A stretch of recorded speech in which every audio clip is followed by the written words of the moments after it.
皆さんこんにちは。今回は久しぶりに黒松を取り上げてみようかと思います。このお庭とは今年で34年のお付き合いになります。この松の木も5年前までは頭までしっかりある職人泣かせの大きな木でしたが、お客様の希望により頭から3段目までを飛ばして高さを下げた木です。もちろんもっと若い頃の自分ならこんな木はナンセンスだと突っぱねていたでしょうが、お客様も自分も高齢化していく中で松にかかる高い維持管理費のことも考慮せざるを得ません。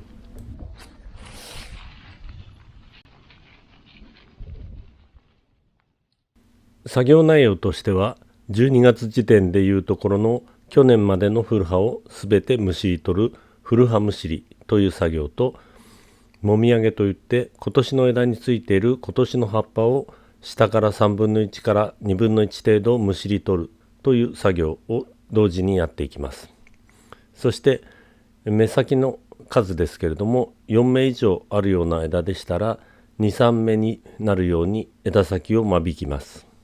4番目としては切り戻しですが、今年の枝より下の方にしっかりした脇芽があればその芽まで切り戻します。その他不要枝の切除、枯れ枝、越境枝、重なり枝などの不要枝を切除します。また必要に応じて立ち上がりそうな枝を誘引して枝下げなどを行います。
作業内容がいまいちわからない方のために、ずいぶん前に公開したナンバー18の動画から抜粋したものを 4,5 分ほど挿入しておきます。今回は春に芽摘みを行って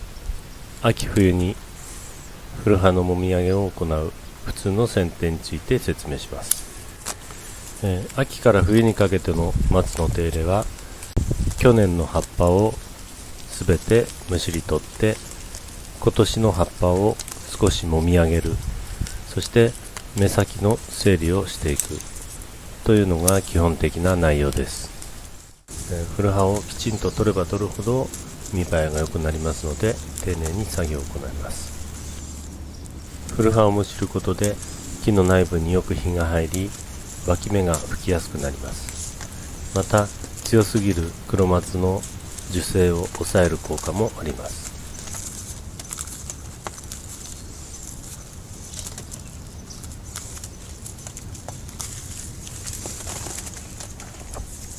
古葉をむしりながら目先の剪定をします。長く伸びすぎた新芽を切ったり、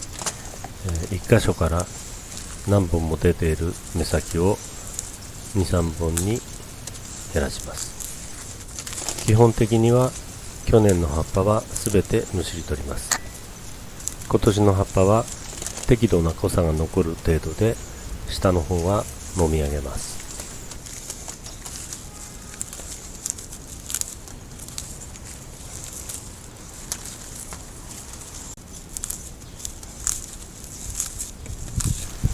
小さな脇芽をかき落とさないようにやるのはもちろんですけれども、残す葉っぱがシャキッと立つように、あまりいじくり回さないようにすることが大事です。葉のむしり方は人それぞれですけれども、要はスピード、そして脇芽や残す葉っぱを傷めないということが鉄則です。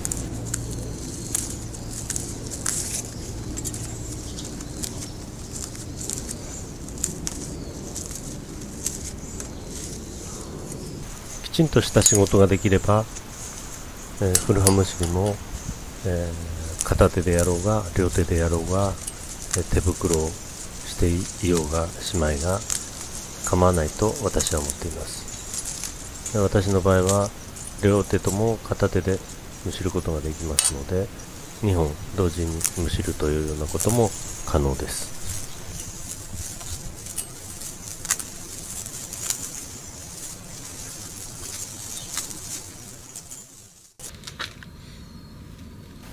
私のむしり方ですけれども、下にこき下ろすようなむしり方はしません。下に向かってこき下ろすのは確かに古葉も取れやすいんですけれども、同時にこの小さな脇芽も一緒に掴んでしまうと簡単に取れてしまいます。私も小僧の頃は上の人にこういうやり方を教わりましたけれども、独立して10年ぐらい経ってからは独自の方法でやっております。枝が脆い木ですと、今年の葉っぱをもみ上げする時でも下に向かって下げた時に軸を折ってしまったりする失敗をしたりします。こういった失敗を教訓に自分で編み出した方法は、むしりたい部分に人差し指を引っ掛けてギュッと握るだけです。ちょっと親指を軸に添えるとなおやりやすいです。力のかかり方としては真横に引っ張る感じでしょうか。この方法でやるようになってからは脇芽を変えてしまう失敗は少なくなりました。むしるスピードも悪くないと自分では思っています。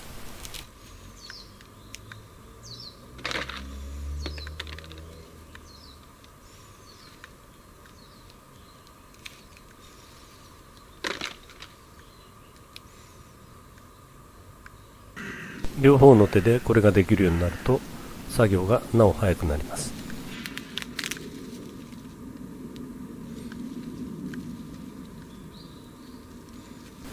人によって様々なやり方がありますので、一つの参考としてください。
これいるかな。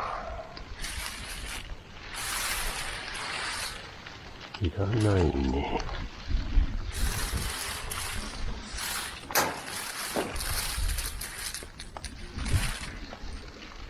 ここで残した。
寒くなってきたな。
長時間のご視聴ありがとうございました。